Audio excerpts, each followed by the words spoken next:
Most people begin the Ramayana with the birth of a prince, but to truly understand Lord Ram, we must travel back to the gates of Vaikunta. This entire epic was born from a mistake made by two gatekeepers, Jaya and Vijaya. When they stopped the four Kumaras, the eternal child sages, from meeting Lord Vishnu, they were cursed to be born as mortals. Vishnu, in his mercy, gave them a choice: 7 births as his devotees or 3 births as his enemies. They chose to be enemies so they could return to him faster. These enemies became Ravana and Kumbhakarna. This is a crucial hidden truth. The villain of our story was, at his soul's core, a servant of the divine playing a role. The War of Lanka wasn't just a battle, it was a cosmic rescue mission to liberate these souls. In the kingdom of Ayodhya, King Dasharatha was mourning his lack of an heir. But why? He had 3 wives and a vast empire. The answer lies in the Putra Kameshti Yagna. The hidden story here is about the divine pudding, payasam. When the deity emerged from the fire with the bowl, the division was not equal. Kausalya and Kaikeyi received the first portions. Both then gave a part of their share to Sumitra. This is why Lakshman and Shatrughna are twins. They represent the combined strength of the other 2 queens. This explains why Lakshman was so devoted to Ram and Shatrughna to Bharat. Their very biological essence was linked from the bowl of nectar. Before the fire brought forth 4 sons, there was a daughter, Shanta. She was the eldest, a brilliant girl gifted in arts and Vedas.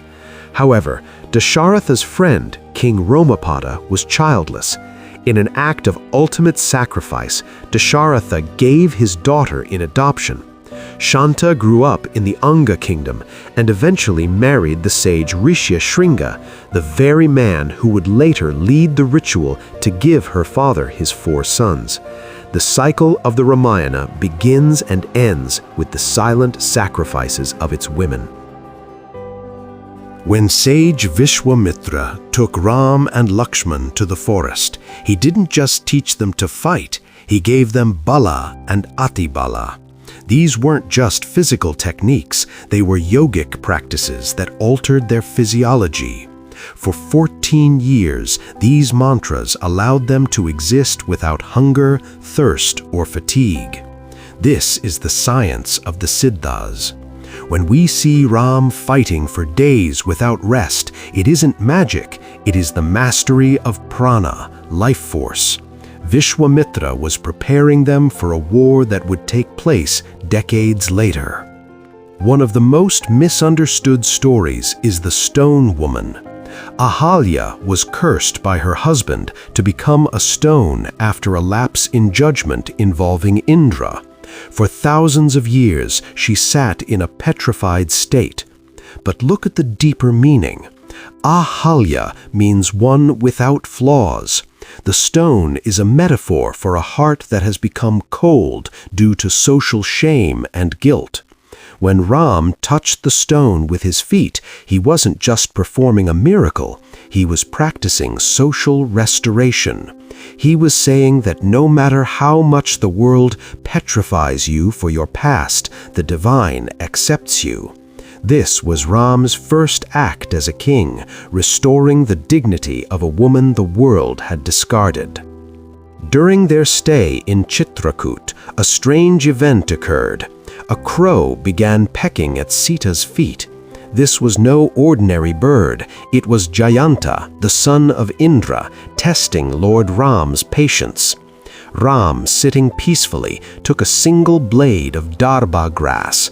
He infused it with the power of the Brahmastra.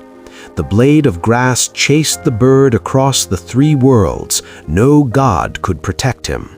Finally, Jayanta fell at Ram's feet. Ram, being Sharanagata Vatsala, protector of those who surrender, could not kill him. He instead took the bird's right eye. To this day, it is a folk legend in India that crows can only see clearly through one eye, a living mark of a divine lesson in humility. While Ram walked the thorny paths of the forest, Bharath lived in a pit at Nandigram. This is a story of equal penance. Bharath refused to live in the palace while his brother slept on the ground. He dug a hole in the earth so that his head would be lower than the feet of Ram's sandals, Kadau, which he placed on the throne. This creates a beautiful symmetry in the Ramayana. Ram was in the forest, Bharath was in a pit, and Shatrughna was managing the kingdom's administration without the title of a king. The hidden story here is that Ayodhya wasn't ruled by a person for 14 years. It was ruled by an idea, the idea of Dharma, symbolized by the sandals. The engineering of the stars. Building the Ram Setu was not just about floating stones. Ancient texts suggest the bridge was built in just 5 days. The hidden story involves the Vanar Nala, the son of Vishwakarma, the divine architect. He didn't just throw stones, he used mechanical buoyancy. Recent satellite imagery of the Palk Strait shows a chain of limestone shoals.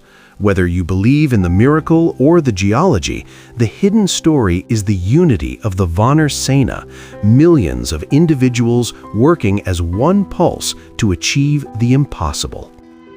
As Ravana lay on the battlefield, the hidden story of his final moments is perhaps the most touching.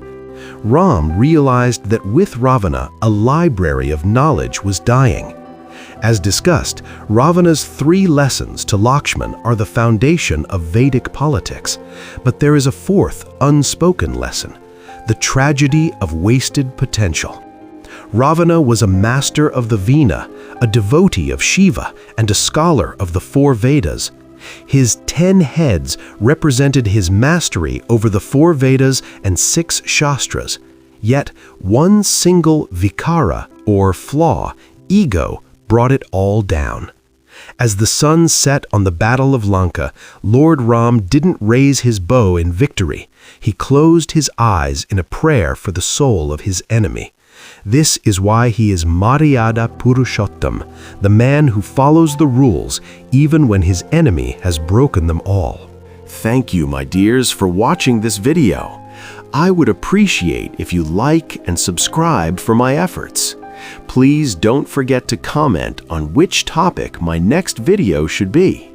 Have a good day.